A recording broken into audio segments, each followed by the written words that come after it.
Estimados amigos y amigas, nos reunimos hoy día para rendir homenaje a las víctimas del sitio de la ciudad de Leningrado, una página muy triste y al mismo tiempo muy heroica en la Gran Guerra Patria.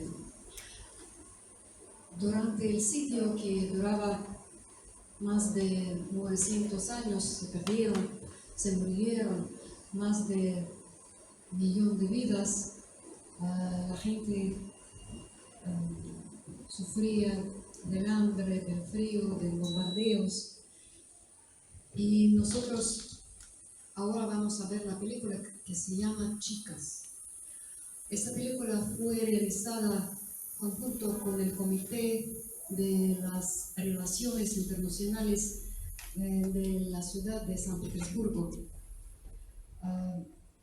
También fue realizada por una asociación LENDOC y conjunto con el Comité del Cine de Rusia. Para mí es un gran honor presentarles también nuestro gran amigo, escritor, periodista, analista internacional, también un gran educador. Y este año, en febrero, por la Sociedad de Conocimiento, esta es una sociedad muy conocida en Rusia, nuestro amigo fue reconocido el mejor educador extranjero del año 2024. Entonces yo con mucho cariño doy la palabra a nuestro amigo Cristian Lamesa.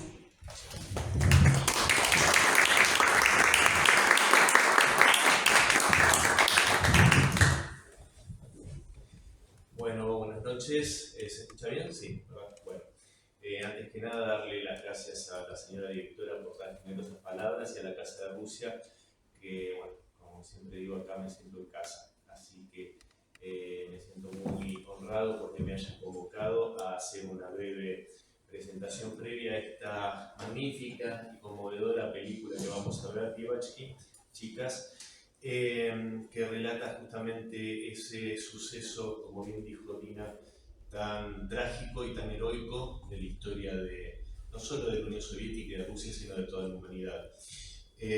Así que bueno, el honor es enorme ante la gran significancia que tiene esta fecha.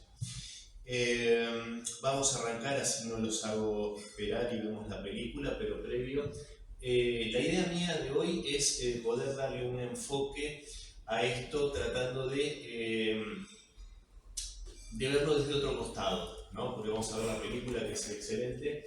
Y para empezar, acá tenemos unos mapas, porque sabemos que hoy quieren reescribir la historia, ¿no? Y cambiarla de un modo totalmente desvergonzado. Y hace pocos días vimos como el presidente de Finlandia trataba de contarnos una ficción en la cual Finlandia le había ganado la guerra de invierno en la Unión Soviética, y esto es algo que aparte disfrutan muchísimo aquellos enemigos de Rusia y de la Unión Soviética, que siempre como que hacen gala de no, los finlandeses que ganaron a la Unión Soviética. Y la verdad es que esto es una falacia, es una mentira, y vamos a ver por qué se dio la guerra de invierno, muy brevemente para seguir adelante, pero ¿cuáles son las causas de la guerra de invierno? Y por motivos históricos que no viene ahora a analizar, y por cuestiones que curiosamente Finlandia le tiene que agradecer su independencia a la Unión Soviética y a Lenin, porque si no, no sería un país independiente, porque era parte del Imperio Ruso, y también ese encono que tienen los finlandeses contra los rusos. Habría que recordarles a estos señores que ellos hablan su lengua natal gracias a que el emperador Alejandro I, cuando los liberó del yugo sueco, que les prohibía hablar su lengua materna, estaba prohibido, cosa que Rusia nunca hizo, y cosa que los países europeos tan civilizados suelen hacer con frecuencia, y hacían con frecuencia. Fue el emperador Alejandro I el que, al incorporar a Finlandia como parte del Imperio Ruso, como el Gran Ducado de Finlandia, tuvieron una autonomía inmensa, el uso de su lengua materna, y la aristocracia finlandesa, al igual que la polaca también, siempre fueron tratados de igual a igual y con todo el respeto por su cultura, su tradición, su lengua y su religión. Cosa que no fue igual cuando, por ejemplo, los polacos invadieron Moscú allá por el periodo tumultuoso en el siglo XVII.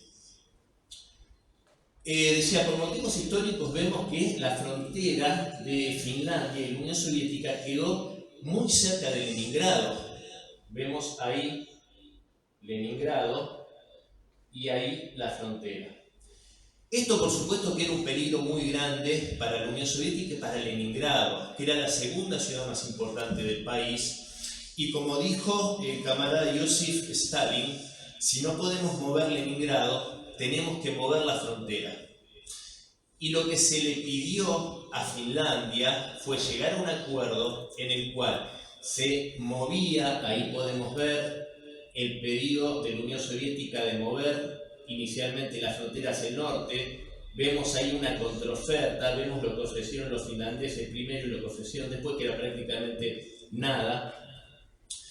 Ahora, lo interesante y que nadie cuenta es que esta cesión de territorios que se pedía a Finlandia por una cuestión de seguridad, porque Leningrado no solo era la segunda ciudad más importante, sino que tenía también industrias vitales para el país soviético. Y se le ofrecía a Finlandia cederle el doble de territorio que se le estaba pidiendo. Se los compensaba con el doble del territorio. Esto nadie lo cuenta. No es que se le pedía arbitrariamente que se dieran eso. Y aparte eran territorios que tenían una finalidad estratégica. No es que se le estaban quitando campos petrolíferos, por ejemplo. Y lo que se le ofrecía a cambio eran zonas productivas en la frontera.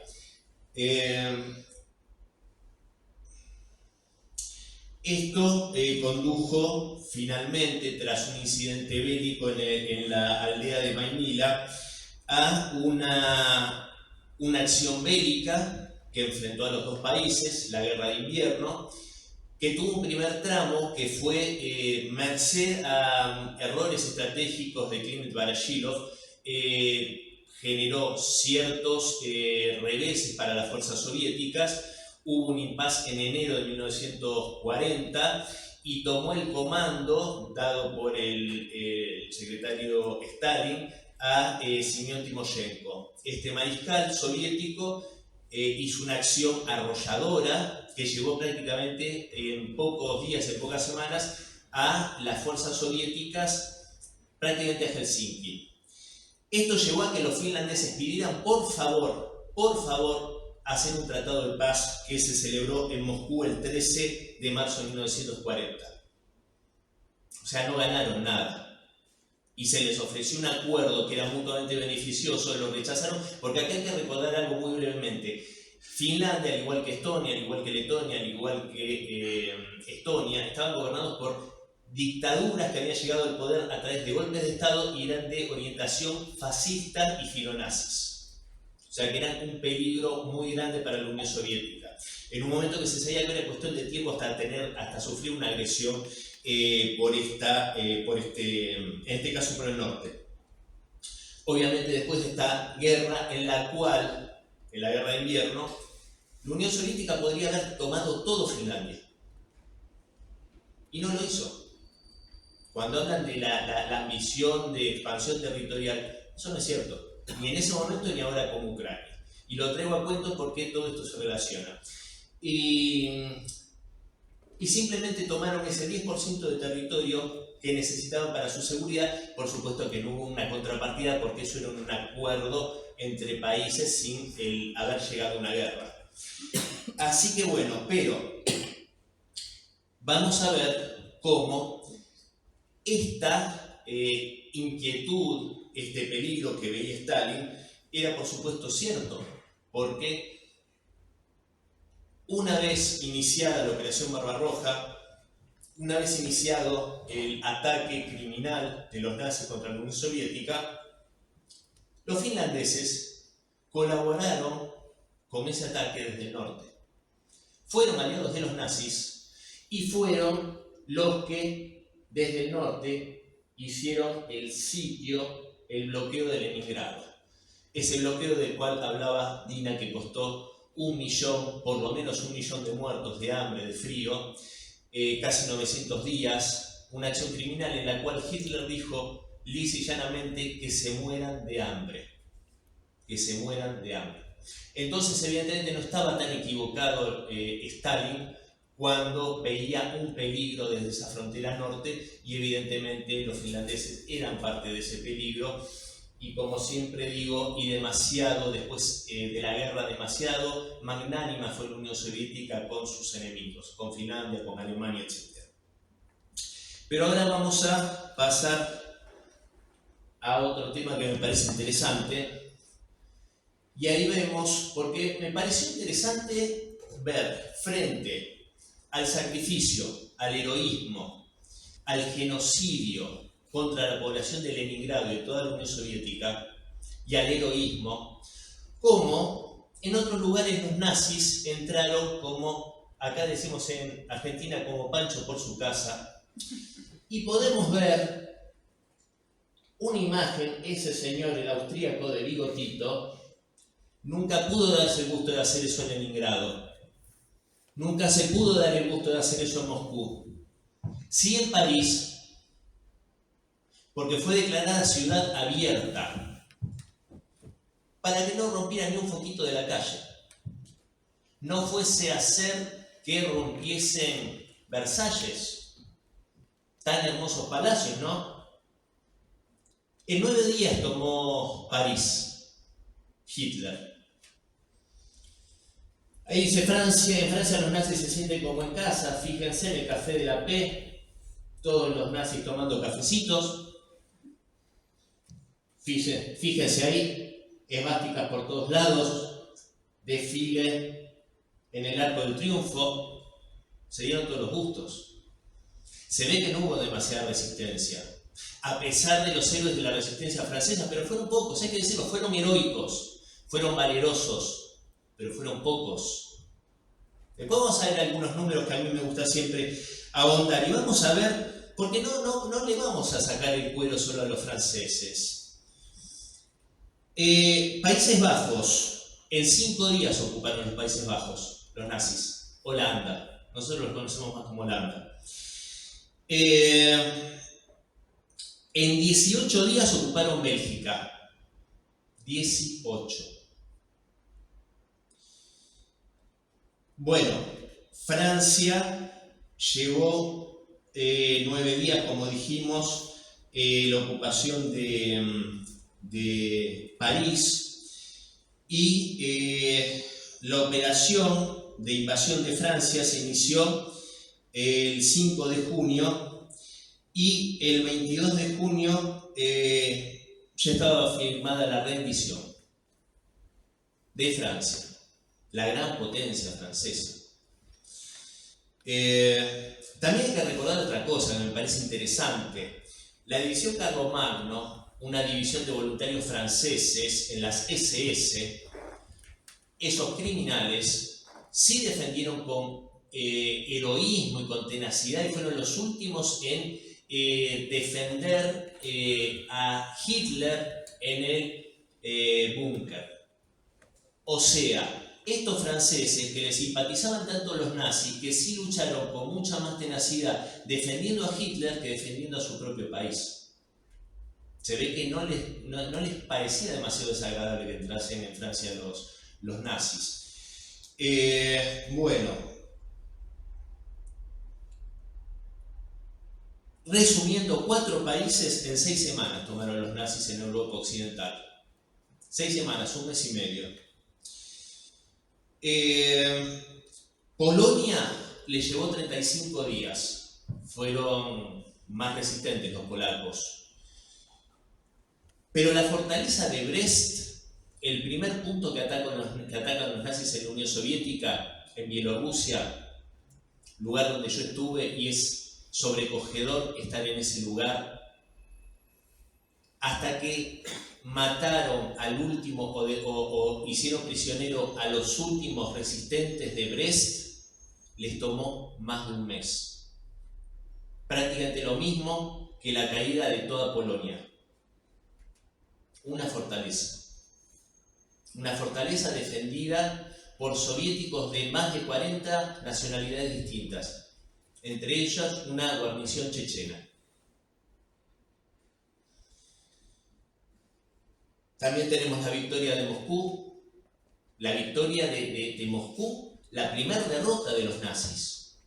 Porque la primera derrota de los nazis es no lograr triunfar en la batalla de Moscú, donde se rompe la Operación Barbarroja, donde tienen que huir y, habiendo estado a 20 kilómetros del Kremlin, tienen que retirarse, gracias al heroísmo del Ejército Rojo y del pueblo soviético y del pueblo moscovita. Stalingrado, ni que hablar, no voy a ahondar porque todos recordamos. Pero acá yo quiero señalar algo. Fíjense una cosa, recién hablábamos de Versalles, hablamos de la ciudad abierta, de todo esto para preservar el patrimonio. Fíjense, ahí tenemos Peterhof, en Leningrado, San Petersburgo. Ese palacio magnífico, prácticamente en ruinas por el fuego de los nazis. Esa belleza que está ahí es Peterhof hoy. Fíjense la ciudad de Leningrado, los cadáveres muertos de hambre en las calles, la destrucción de la ciudad. Esta foto, este montaje es magnífico, muestra ahí al costado del río Nieva cómo está hoy esta hermosa ciudad que también tuve la suerte de visitar y cómo la destruyeron los nazis, cómo la reconstruyeron al original. Eso yo también lo vi en Volgogrado, para mí tiene que volver a llamarse Stalingrado, donde vemos la arquitectura, esa arquitectura de la época de Stalin, magnífica, señorial, que fue en Stalingrado prácticamente el 90% de las edificaciones se destrozaron completamente. Es una ciudad que uno la visita y se imagina esa ciudad de los años 30, de los años 20, magnífica. Entonces, mi pregunta acá sería, si se puede reconstruir el patriotismo, si se puede reconstruir el orgullo, el heroísmo de un pueblo, del mismo modo que se puede reconstruir una ciudad. No, no se puede. El orgullo del pueblo ruso, el orgullo del pueblo soviético, fue defender su tierra, aunque los matasen de hambre. 1 millón de muertos, pero no entregaron su ciudad.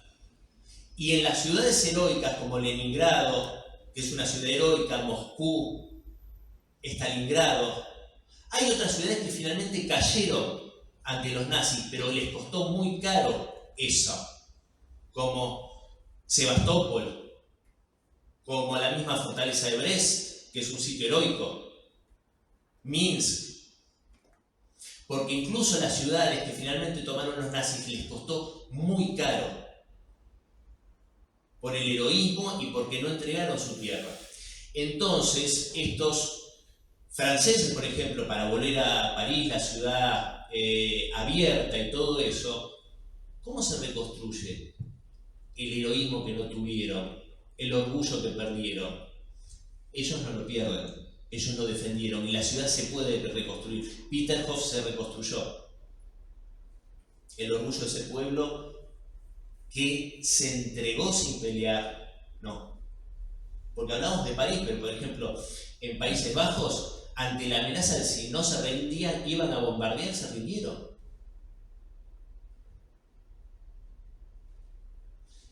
En la Unión Soviética se destruyeron millones y millones y millones de metros cuadrados de viviendas civiles. Ciudades y aldeas fueron destruidas hasta los cimientos y no se entregaron. Me parece que un tributo ante este aniversario es recordar todo esto y recalcarlo.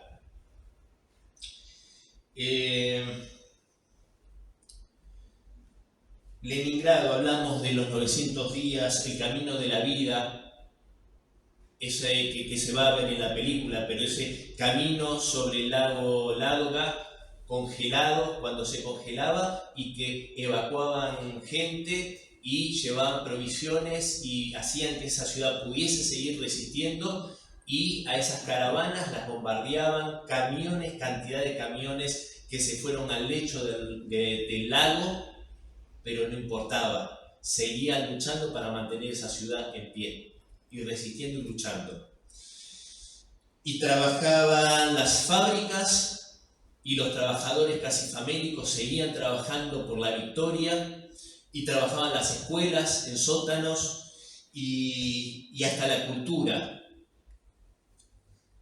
Antes de cumplirse un año, el primer año del sitio de Leningrado, se estrenó la Sinfonía Leningrado, justamente, de Dmitri Shostakovich, en la misma ciudad de Leningrado, con músicos que prácticamente desfallecían de hambre. Pero se estrenó esa sinfonía y pusieron altoparlantes en toda la ciudad para que no solo en el teatro, que estaba abarrotado de gente, sino que se sintiese en toda la ciudad. Y alemanes que sobrevivieron, soldados nazis que sobrevivieron años después, dijeron textualmente que cuando escucharon esa sinfonía, cómo era posible que un pueblo de casi un año en ese momento de sitio era capaz de semejante muestra de dignidad, de orgullo, de elevación espiritual, de cultura. Ellos se dieron cuenta que jamás iban a entrar a esa ciudad, que jamás lo iban a lograr. Lo que sí lograron es desfilar, los nazis desfilaron en Moscú, pero desfilaron, ahí dice, 57.000 prisioneros de guerra alemanes desfilaron por Moscú el 17 de julio de 1944 en el desfile de los vencidos, organizado tras la exitosa Operación Bagration. Así desfilaron los nazis en Moscú, no como veíamos recién a los nazis en el Arco del Triunfo. Así tuvieron que pagar con la vergüenza el pretender destruir un pueblo, porque querían hacer una guerra de exterminio contra el pueblo soviético. Y esto es muy interesante y muy simbólico, estos nazis desfilando, porque a ver, acá voy a hacer una salvedad. Cuando hablan de... porque después de la guerra nos quisieron vender el cuento de la Wehrmacht buena. La Wehrmacht, que era el ejército alemán, como todos sabemos, se ejecutaron a un puñado de jerarcas nazis, pero al grueso de los nazis que llevaron adelante la barbarie, no. Inclusive altos mandos de la Gestapo y de la CSS pasaron a ser parte de la estructura de la CIA, ayudar a la organización de organismos de inteligencia como la CIA y la inteligencia de la República Federal Alemana. No es casual que Stepan Bandera, el criminal ucraniano, haya muerto en Múnich en 1959, en la Alemania Federal, donde vivía y trabajaba para la CIA y para el MI6. Pero no, en la Unión Soviética se les dio su merecido a estos nazis, porque prácticamente, no quiero ser injusto y decir el 100%, pero seguramente el 95% de estos tipos hicieron crímenes de guerra, porque fueron verdaderos salvajes en el frente oriental. Y el que quiera desmentirlo, vamos a las pruebas. Y una vez finalizado este desfile tan simbólico, y esto es un simbolismo que me parece maravilloso, por las calles de Moscú se limpió la basura nazi con estos camiones, limpiando que no quedase el más mínimo rastro de estas basuras. Perdónenme que estas cosas me hacen, me da mucha bronca, porque hoy se quiere reescribir la historia y reivindicar a todos estos criminales. Entonces por eso también me enfervorizo un poco. Pero eso de los camiones es maravilloso. Parte de los que tenemos la fortuna de conocer Moscú sabemos que es no solo una hermosa ciudad, que es una ciudad muy limpia, así que me imagino que por supuesto esa basura había que sacarla rápidamente de las calles de Moscú. Ya vamos a ir terminando, recordando también otra cosa que a mí me parece muy significativa. Aquí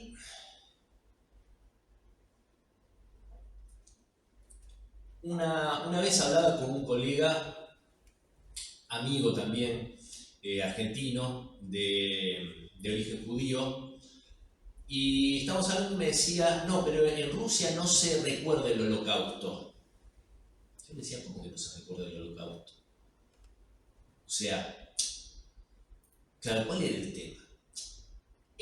O sea, acá en Occidente estamos acostumbrados, si decimos cuál fue el mayor genocidio de la historia, el 95% de la gente en Occidente va a decir el genocidio contra el pueblo judío, ¿verdad? 6 millones de judíos asesinados brutalmente con un sadismo inenarrable por estas bestias nazis. Eso es cierto. Pero no es el mayor genocidio de la historia. El mayor genocidio de la historia de la humanidad se hizo contra el pueblo soviético. Y cada memorial que hay en cada ciudad de Rusia hoy y de muchos países de la ex Unión Soviética, esa llama eterna y esos memoriales recuerdan a todas las víctimas de este genocidio. De los 27 millones, 2,5 millones eran judíos soviéticos. O sea, de los 6 millones, 2,5 millones, casi la mitad eran judíos soviéticos. Pero hay 27 millones de víctimas de ese genocidio. Entonces, en Occidente, ¿por qué se pone el acento sobre las víctimas judías?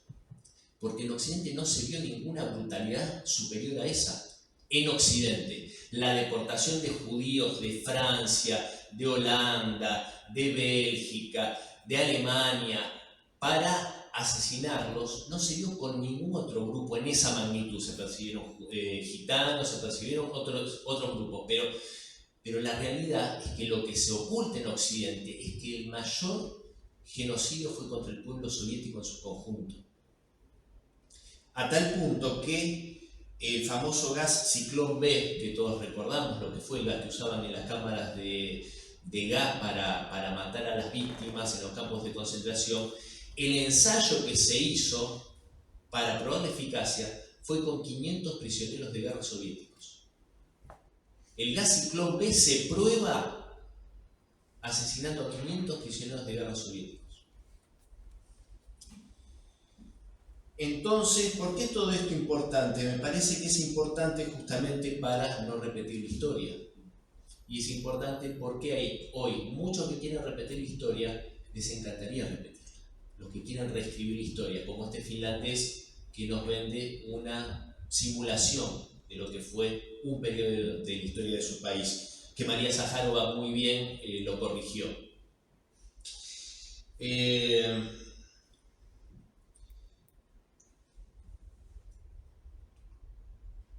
Finalmente, creo que es justamente lo que hacemos hoy, lo que vamos a hacer con esta película, es recordar el sacrificio del ejército soviético, del ejército rojo, del pueblo soviético, que, como vemos, es el que más víctimas tuvo. En rojo vemos las víctimas militares, alrededor de 10 millones, y 17 millones de civiles. Y por detrás, la barbarie que desató Japón sobre China, con 20 millones de muertos en total. No es casual que hace pocos días y antes, el 9 de mayo, hayan estado juntos el presidente Vladimir Vladimirovich Putin y su colega Xi Jinping de China, y que hoy estén garantizando un mundo multipolar más justo y tratando de evitar una barbarie semejante nuevamente, porque son los pueblos que más sufrieron, diría, en la historia de la humanidad. Porque en la historia de la humanidad no se dio una barbarie semejante a esta. Y si lo vemos en esta torta, la cantidad de militares del eje muertos, la cantidad de civiles del eje muertos del total, 4%, militares aliados, 25% del total, y civiles aliados, 58% del total. Y si vemos todos estos números, la mayoría de este 58% de civiles muertos lo puso la Unión Soviética y China. ¿Se entiende esto? Y los militares lo mismo. Cuando se habla del aporte de Estados Unidos, sí, fue valioso el aporte. Por supuesto, la guerra del Pacífico la ganó Estados Unidos, pero la guerra contra los nazis la ganó la Unión Soviética. En el frente oriental, el 80% del esfuerzo bélico alemán fue al frente oriental y fue destruido por la Unión Soviética. Y a China, junto con el pueblo chino y el ejército chino, fue la Unión Soviética la que los liberó. Tras la Operación Tormenta de Agosto, que en 24 días echó de Asia continental a las salvajes tropas de Kwantung de Japón. El ejército de Kwantung del Imperio japonés fue derrotado en 24 días por la Unión Soviética, en la Operación Tormenta de Agosto. Lo de las bombas atómicas lo podemos hablar en otro momento extensamente, pero que eso generó la rendición de Japón no es cierto. Fue el compromiso y la declaración de guerra de la Unión Soviética al Japón militarista. Y por eso la gratitud del pueblo chino y del pueblo coreano para con Rusia al día de hoy y la Unión Soviética en su momento. Ya para cerrar,